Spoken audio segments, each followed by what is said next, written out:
आज हम लोग फसल उत्पादन तथा प्रबंधन इसके बारे में जानेंगे। यह आपका क्लास 8 का साइंस का पहला चैप्टर है।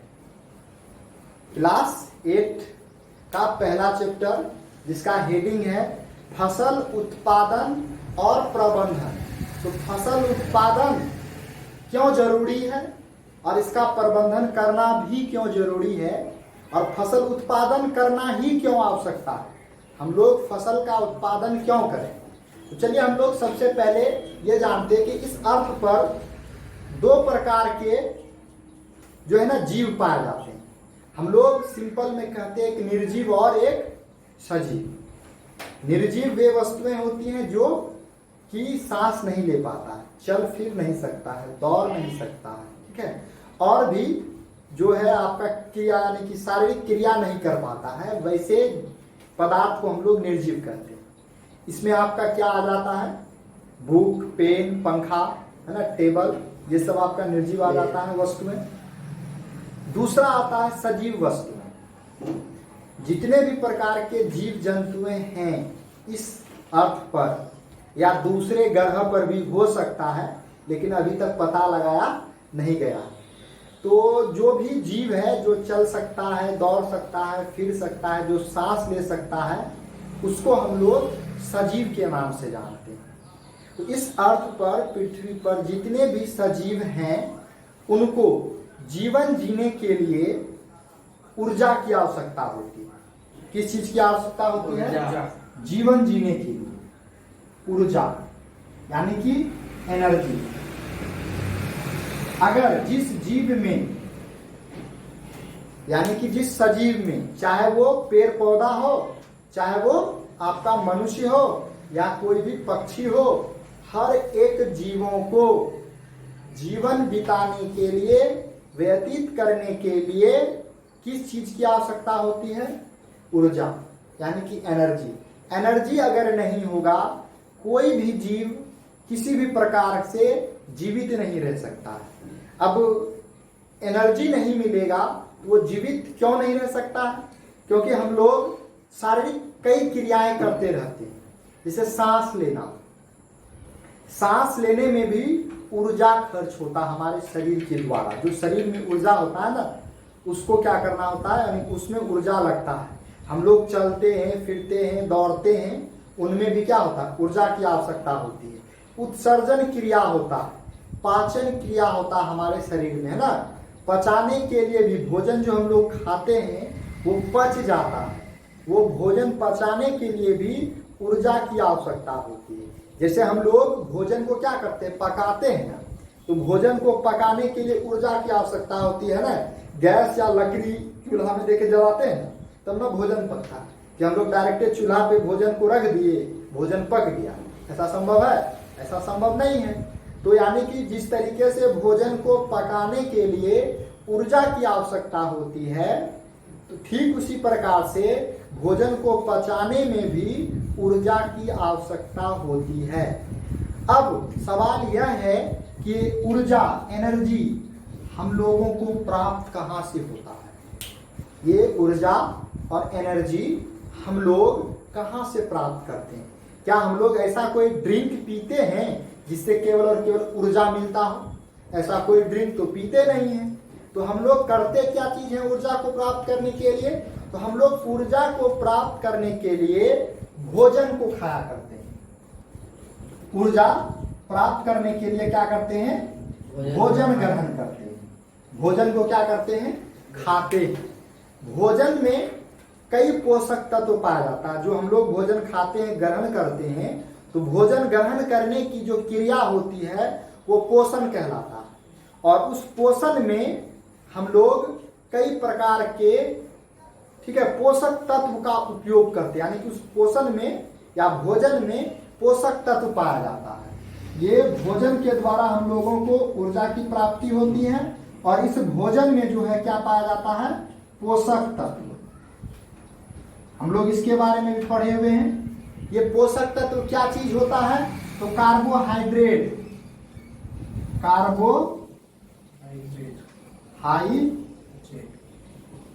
है ना। उसके बाद आपका क्या बताए थे, प्रोटीन होता है, वसा होता है, खनिज लवण होता है, खनिज लवण, वसा, प्रोटीन, कार्बोहाइड्रेट, ये सभी पोषक तत्व हमारे भोजन में पाया जाता है। अब ये सवाल उठता है कि ये जो भोजन है, जो हम लोग भोजन ग्रहण करते हैं, तो ये भोजन आता कहां से? इस अर्थ पर जितने भी जीव जंतुएं हैं, जितने भी सजीव हैं, उसमें पेड़ पौधा भी सजीव होता है। लेकिन पेड़ पौधा वैसा सजीव प्राणी है, वैसा पादप है जो अपना भोजन अपने से बना लेता है। क्या कर लेता है? अपना भोजन अपने से बना लेता है। लेकिन अन्य जीव जंतुएं जो है वो पेड़ पौधा तथा अन्य जीव जंतुओं पे आश्रित होता है। पेड़ पौधा कभी दूसरे जीव जंतु पे आश्रित रहता है क्या? हम लोग उसको खाना बना के देंगे तब खाएगा, ऐसा है? वो अपना भोजन स्वयं बना लेता है। तो जिस विधि से वो अपना भोजन संश्लेषित करता है वह विधि स्वपोषण कहलाता है। इस कारण से पेड़ पौधा को स्वपोषी कहा जाता है। स्वपोषी वे जीव यानी कि जीव हैं जो अपना भोजन स्वयं से निर्मित कर लेता है। उसके बाद हो जाते हैं हम लोग और या अन्य जीव जंतुएं जो अपना भोजन स्वयं संश्लेषित नहीं कर सकता है। वो क्या करते हैं, दूसरे जीव जंतु और पौधों पर आश्रित होता, निर्भर रहता है। उसको हम लोग परपोषण बोलते हैं। यानी कि जो भी जीव जंतुएं, ठीक है, स्वयं से भोजन नहीं बना करके दूसरे भोजन से प्राप्त भोजन को क्या करता है, ग्रहण करता है। इस क्रिया को हम लोग परपोषण कहते हैं। और परपोषण विधि से जो जीव जंतुएं अपना भोजन ग्रहण करता है उसको हम लोग परपोषी के नाम से जानते हैं। तो स्वपोषी में पेड़ पौधा आ जाएगा और परपोषी में आ जाएगा मनुष्य, जानवर, एनिमल, पक्षी, ये सभी आपका परपोषी है। ये सभी किस पर निर्भर रहता है? पेड़ पौधा पर ही निर्भर रहता है। उसके साथ साथ में जीव जंतु पर भी। जीव जंतु पर किस लिए? क्योंकि जो आपका अन्य जीव जंतु है वो शाकाहारी भी होता है, मांसाहारी भी होता है और सर्वाहारी भी होता है। तो शाकाहारी का मतलब साग सब्जी खाएगा, यानी कि जो भी पेड़ पौधा से प्राप्त होने वाला भोजन होगा उसको जो जीव जंतु खाता है केवल, उसको हम लोग शाकाहारी कहते हैं। अब मांसाहारी का मतलब क्या हो गया? जो केवल मीट को खाता है। तो मीट कहाँ से प्राप्त होता है? पेड़ पौधा से कि अन्य जीव जंतु से। जैसे मुर्गा को खा लिया जाता है ना। जैसे बाघ है, बाघ क्या खाता है? हिरन को या छोटे छोटे बकरियां को या कोई और छोटा जो जानवर है उनको क्या करता है? खा लेता है। जैसे तिलचट्टा को देखे हैं, वो भी क्या करता है? छोटे छोटे सूक्ष्म जीव जंतु जो होता है उसको खाता है ना। ये सभी आपका क्या हो गया? मांसाहारी जीव जंतु हैं। और एक होता सर्वाहारी। सर्वाहारी मतलब वैसे जीव जंतु हैं जो मांस और शाक दोनों को खाता है। साग सब्जी भी खाता है, मांस को भी खाता है। उसी को हम लोग क्या बोलते हैं? सर्वाहारी। जिसमें कि कौन सा जीव आ जाएगा? जैसे कि हम लोग मनुष्य। मनुष्य क्या है? सर्वाहारी जीव है, क्योंकि ये दोनों का उपयोग कर लेता है। यानी पौधा से जो प्राप्त होता है उसको भी, और जीव जंतु से भी। मुर्गा खा लेता है, अंडा खा लेता है और भी कई प्रकार का सब चीज को सरपेट लेता है ना। तो इतना समझ में आया क्या चीज है आपका? मांसाहारी, सर्वाहारी, शाकाहारी। अब हम लोग जो भोजन ग्रहण कर रहे हैं तो हम लोग कह रहे हैं कि हम लोग पेड़ पौधा से जो चीज प्राप्त होता है उसी पेड़ पौधा से जो उत्पादन होता है उन्हीं चीज को हम लोग भोजन के रूप में ग्रहण करते हैं। तो अब ये जो पेड़ पौधा से जो भोजन ग्रहण हो रहा है, तो हम लोग जानते हैं कि भारत को या पूरा विश्व जगत को एक बहुत बड़ा जनसंख्या है। उन सभी जनसंख्या को भोजन क्या करना होगा? प्रबंध कराने के लिए सभी जीवों को यानी सभी मनुष्यों को भोजन प्रदान करने के लिए क्या करना होगा? बड़े स्तर पर पेड़ पौधा को लगाना होगा और उसका क्या करना है? भोजन उत्पादन करना होगा हम लोगों को, है ना। अनाज उत्पादन करेंगे तब ना हम लोग सभी जीव जंतुओं को खिला सकते हैं, या मनुष्य टोटल का टोटल मनुष्य खा सकता है। तो उसके बाद यह भोजन जो होता है हम लोगों को किससे प्राप्त होता है? पेड़ पौधा से, ठीक है। तो ये जो है आपका पेड़ पौधा, तो पेड़ पौधा क्या हम लोग एक तो पौधा लगा लेंगे, एक तो पेड़ लगा लेंगे, उससे हम लोगों को भोजन मिल जाएगा। जितना भी जीव जंतु, जितना भी मनुष्य इस अर्थ पर सभी को भोजन मिल सकता है क्या? नहीं मिल सकता है। उसके लिए हम लोगों को क्या करना होता है? खेती करना होता है, जिसको हम लोग फसल के नाम से जानते हैं। क्या करना होता है? खेती। तो खेती यानी कि फसल। फसल क्या चीज होता है? फसल किसको कहते हैं? तो फसल जो है हम लोग जानते हैं कि एक पौधा, अगर जैसे मान लिया कि एक ठो मकई का पौधा हम लोग लगा लेंगे कहीं, एक ठो मकई लिए घर के दरवाजे पे लगा देंगे, मकई क्या होगा? उत्पन्न हो जाएगा। उसको हम लोग फसल नहीं कहते। वही मकई को हम लोग क्या करेंगे? बड़े भूभाग पर लगा देंगे, यानी कि बहुत ज्यादा खेत में लगा देते हैं एक साथ। तो वैसा जमीन, वैसा खेत, वैसा बड़ा भूभाग जिस पर एक ही जाति का या एक ही प्रकार का बहुत सारा पौधा होता है, तो उन्हीं पौधों को हम लोग फसल के नाम से जानते हैं। किसके नाम से जानते हैं? फसल, यानी कि क्रॉप। तो क्रॉप क्या समझ में आया? फसल यानी कि क्रॉप क्या चीज है? तो बड़े भूभाग पर एक ही प्रकार के पौधों को उगाने की क्रिया को हम लोग क्या कहते हैं? फसल कहते हैं। तो फसल का जो उत्पादन होगा उसमें अब क्या किया जाता है? कृषि पद्धतियां को अपनाया जाता है।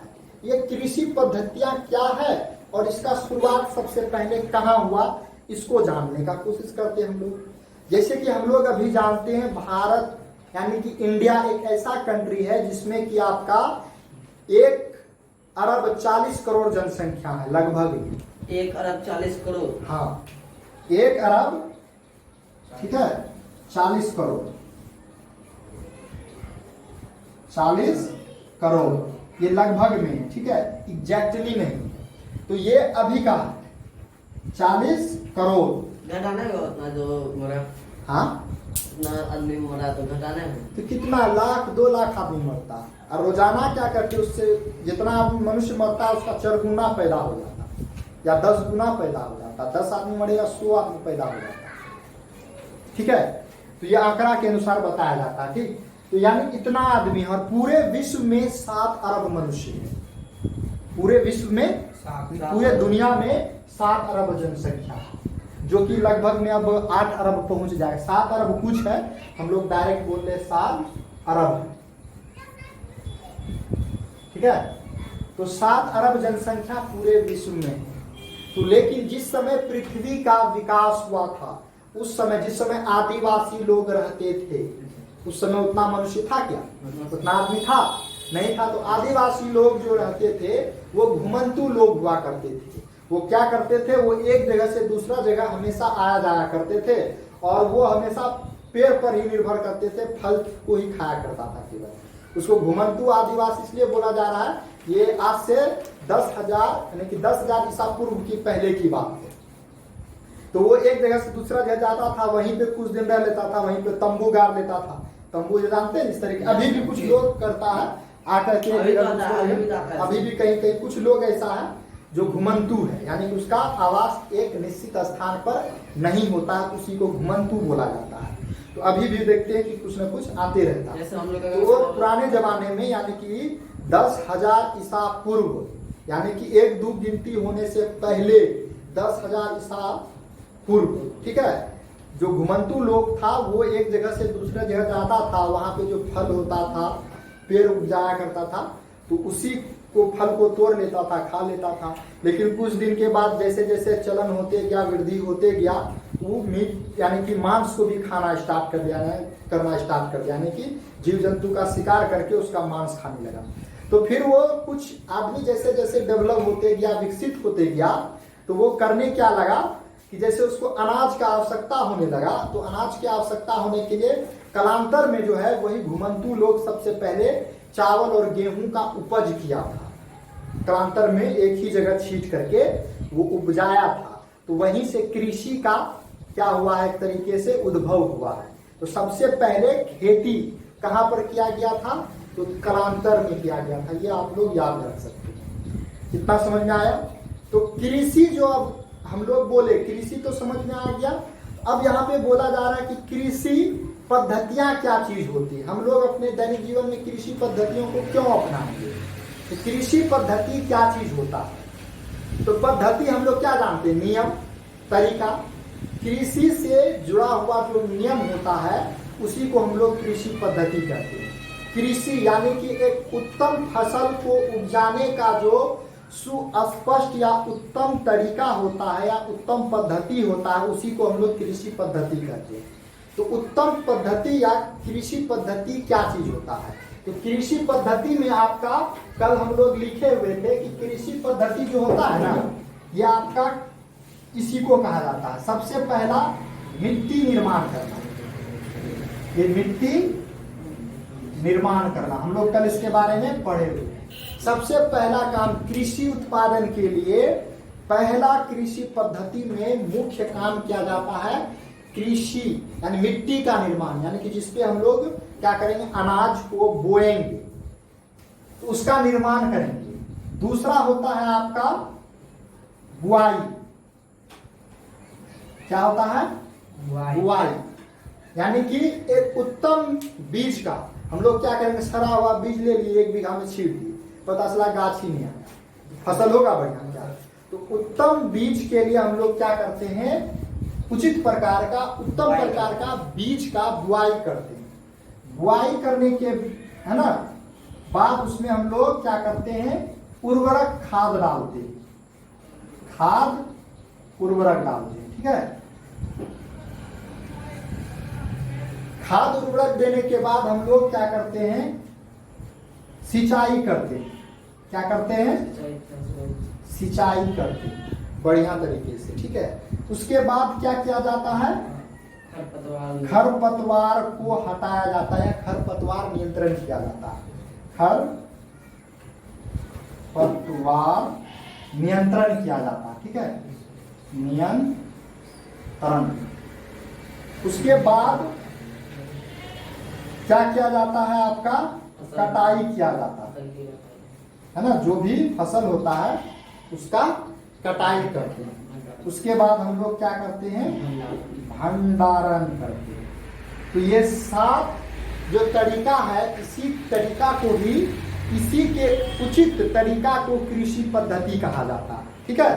तो कृषि पद्धति इसी तरीके से हम लोग एक एक करके फसल को उपजाएंगे। अब जो हम लोग फसल के बारे में पढ़ते हैं, जो इंडिया है, इंडिया में मौसम के अनुसार से फसल को मेन 2 भागों में बांटा गया है, एक खरीफ फसल और एक रबी फसल। मुख्यतः 2 ही भागों में बांटा गया, एक खरीफ फसल और रबी फसल।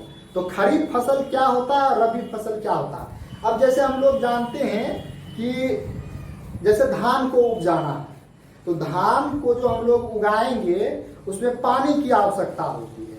तो क्या उसको अगर हम लोग ठंडा में लगा देंगे तो पानी बारिश होता है क्या, तो उस समय अगर लगा देंगे धान तो धान का अच्छा उपज नहीं हो पाएगा।